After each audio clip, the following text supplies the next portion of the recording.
What's up, YouTube? I've been getting so many reach outs here from people that have all these financial questions like, what should I do? What's the economy doing? Where is it going? Like, I need some help, right? So I want to put together a video here to really help people out. By the end of this video, you will be able to have a lot of actionable, tangible items that you can actually implement in your business, in your life, in your real estate business, so that you can actually move forward a lot faster than everybody else who's just sitting here kind of like on their hands in preservation mode, which I gotta tell you, too many people are playing only defense right now, and you can't get ahead if you're only playing defense. You got to play some offense as well, right? So get out of the preservation mode. Let's forge ahead. I've been fortunate enough to learn from some really successful people over the years, and they've had their faults, right? Like, I want to learn from people who built a multi-million-dollar business that has actually failed, and then they built it back up again, even better, even stronger through more uncertain times or more challenging times.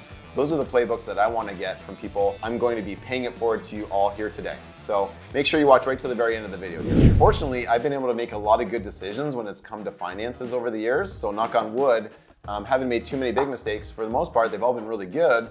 And that's because I've been like a witness to other people as opposed to an example, right? So when you look at wealth in its most simplest terms, it's really doing a lot of things well over time. They might be small, but they're important.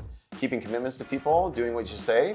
And the opposite of that is like, how do people do poorly? Well, it's the compound effect of not doing a lot of things over time. They might be small, but they really add up. So I want to jump right into the video here, give you a lot of tips here that you can move forward with. So let's get started. Tip number one, you got to make sure you have some reserves, okay? And not just in your financial life, but this is also in relationships and with your physical body as well. Like, when do things break down?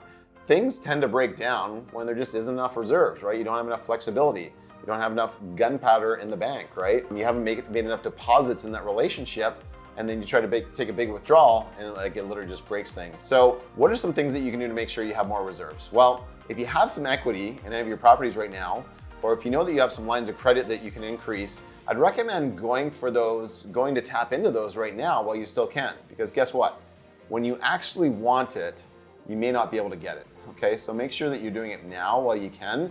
Well, some of your loan to value ratio numbers and everything make a lot more sense, okay? So make sure you have reserves. Now, before we get to the next point, I know a lot of people watching this video, but you may not be subscribed to the channel. So please make sure you absolutely smash that subscribe button. I know I like to do that, just like smashing on my table. So I can wait for a minute here while you go and find that little icon that you should go tap on and like the video. And we're also looking for more engagement. So make sure you're dropping some comments below. You know, what are some of the favorite points here? What are you gonna do after this video? What are you already doing that you're doing really well? I wanna make sure that I have some healthy banter in the comments, and I reply to each and every one. So I'm really looking forward to all the comments here on the video. Okay, so step number two, which is actually my favorite one of all time. You've probably heard me talk about this before, but go and make more money. Like, I know it sounds really simple, and you're probably like, Corey, yeah, really easy to say, not always easy to do. But you know what, at the end of the day, most people only work 40 hours in their day job. And if you add up like commuting and extra time and all that sort of stuff, maybe it's like 50 or 55 hours, but that still gives you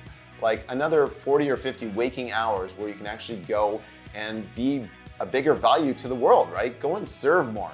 The more value you create in the world, the more you'll get reciprocated, okay? So when you go to serve, I believe one of our biggest gifts in life is to serve others at a high level, like giving quality content or great service or selling a great product. Like, there's lots of different things that people can do for side hustles. This was a huge score. I already looked it up. They wanted 5, paid 3. And I'll probably make another video on that, but there's a lot of things you can do, whether it's like knocking on doors or just like reaching out and talking to more people every single day, leveling up your skills. Like, you will be able to make more money, okay? So it's so important. I highly recommend making sure that you're in a field where your income is kind of like, you can write your own paycheck, right? So something in sales, or when you're a consultant and you're a very highly paid consultant, it's just a matter of scaling that business, and you can do extremely well. So go make more money. It usually solves a lot of problems, and then you can go invest that money wisely. Which kind of brings me to the next point. When you do have excess capital, make sure that you're investing it in something that's gonna hold its value. So a lot of people are kind of sitting on the sidelines right now. They're not really sure what to do. Should I buy some real estate? Should I not? Should I wait? But I'm gonna give you a really simple formula here to help you out on what you should do. So if you have interest rates here, which right now they're kind of like hovering between that like 4.5 to like 6% range, depending if you're fixed or variable. We won't get into that today. And if inflation is up here around like 8, 9, 10%, as long as inflation is higher than the interest rate, and you know how to invest in real estate with some of the highest yielding strategies out there, which I'm gonna record a future video on that as well, it makes sense to buy. Like, because things are on sale compared to the past couple of years. The best streets, the best areas, the best cities, the best inventory. So why not go and load up on this sort of stuff? I mean, obviously do it smartly. The numbers have to make sense, but these interest rates are not going to be high forever. At some point, they will go down and they will get cheaper as the economy recovers, okay? So don't be sitting on your hands. Don't just keep all your cash on the sideline not doing anything.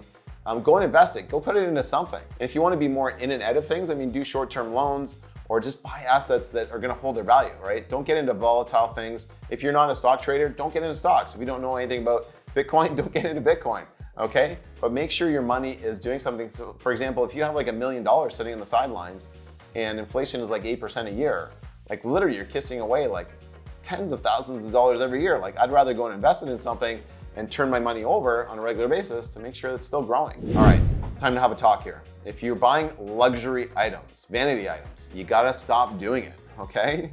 Especially if you can't afford it. So things like expensive purses, expensive watches, cars, like having the latest cell phone, a lot of these things don't really matter. And it's gonna be bankrupting you because literally it's like a boat and you're poking holes in the bottom of the boat and you're wondering why all this water is getting in. And the market is starting to shift for a lot of those things as well. So you might as well sell them now while it's still fairly high. I know you might have some emotional attachment to these things, but you gotta look at the numbers. Like the numbers don't lie on these types of things, anything that you buy.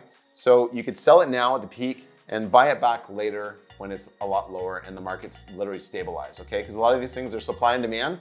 The demand's been very high, the supply has been low, that's why they've inflated in price. And on the other hand, if you're doing really well, like obviously go reward yourself. Like if you're crushing it, go and get yourself like a new vehicle. Just do it smartly. Go get yourself a new watch, go get yourself a new doodad or thing, but hopefully you can pay for it with the profits, the dividends, the excess cash flow from your investments. And if it can be a tax write-off as well, that's an extra bonus. Why not? Things like travel and vehicles, a lot of them are tax write-offable, if that's even a word. So make sure you're just spending wisely. All right, next point. We can't talk about making more money if we don't talk about spending a little bit less money, all right? So it's important. One of the best practices that I've always had every single month is I look at my credit card statements, I look at my bank accounts, and I'm literally questioning every single membership, app, domain that I own.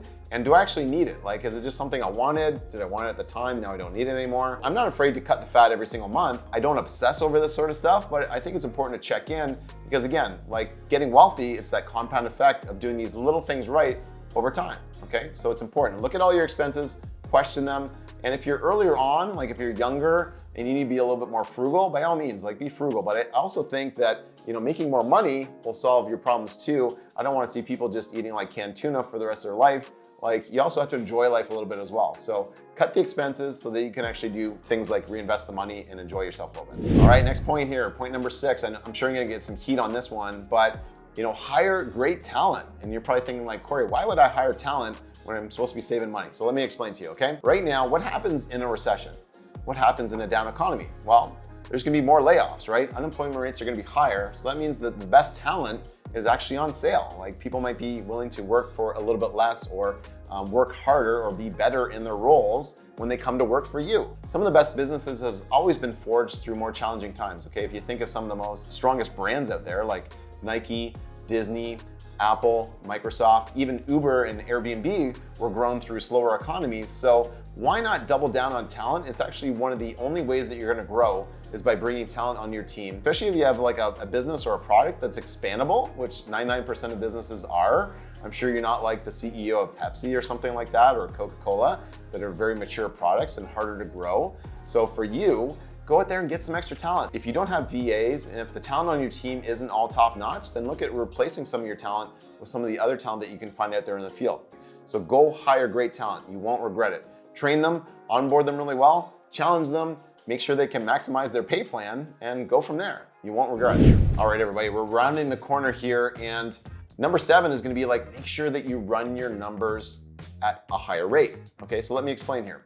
So all your input costs, like all your materials and things that you're gonna be spending money on are no doubt more expensive here during these COVID times. So make sure you're running your numbers higher when it comes to expanding your business or building more units or refreshing units or whatever it might be, especially your holding costs, okay? So interest rates are getting higher, but I wanna make sure that you don't make a rookie mistake here, okay? Rookie mistake is when people overcompensate. They're like, oh my gosh, interest rates are like 5 or 6% right now. I better start running my numbers at like 8 to 10%. Like that's what it's gonna go up to. So that's what I gotta run my mortgage numbers at. And then they wonder why they can't find a deal or anything that's worth buying, okay? So don't make that rookie mistake. Don't overcompensate and hypercompensate, okay? It's natural, your brain's gonna wanna do that, but you have to go back to reality of what's the most likely scenario, because there's not a lot of proof out there that we're actually going up to 8 to 10% interest rates, right? They're going up, they're gonna come back down as the economy recovers. Okay, last point here, and this is where I'm gonna be your father or even your mother for a few minutes, okay? So level up your skills. This is the time to level up your skills and go all in. So the economy is not gonna save you. Things aren't gonna keep inflating forever, especially if you're a real estate buyer. You can't just buy something and it's just gonna magically go up forever, okay? You need to actually get good at the fundamentals. You need to level up your skills. And I know the best people here always have a budget for personal development. I know I do. I'm always looking for the edge, and I always want to get into masterminds or smaller rooms where I'm not the smartest person in the room. I can actually cross-pollinate and learn from a lot of different people there, and I encourage you to do the same, okay? So this is the time to really get ahead and run while other people are kind of walking or standing still, looking around, wondering what they should be doing, okay? So don't necessarily follow the herd. There's a lot of room at the top once you get there, but now's the time to move forward faster, and I encourage you to go and level up and invest in yourself. Like, it's the best investment that you can make is by investing in yourself. You'll always get a 5 to 20x, 30x return, so why not? Those are all the major points here in the video. I appreciate everybody who's watched right to the very end. We're gonna be holding more events. We're gonna be holding in-person events in September, October, November, so make sure that you stay tuned and you stay in touch with us. We obviously spend the most time with our inner circle students. If you want to find out more about that, just go fill out an application form down below. We're pretty easy to find. I just want to thank everybody for the views, for the comments, for the subscriptions to the channel. And until next time, keep investing in yourself, keep investing in real estate. It's a great asset class. It's not going anywhere anytime soon. It is frankly underbuilt in North America. So remember that. So until next time, be amazing. Keep making offers on real estate. It is 100% worth it.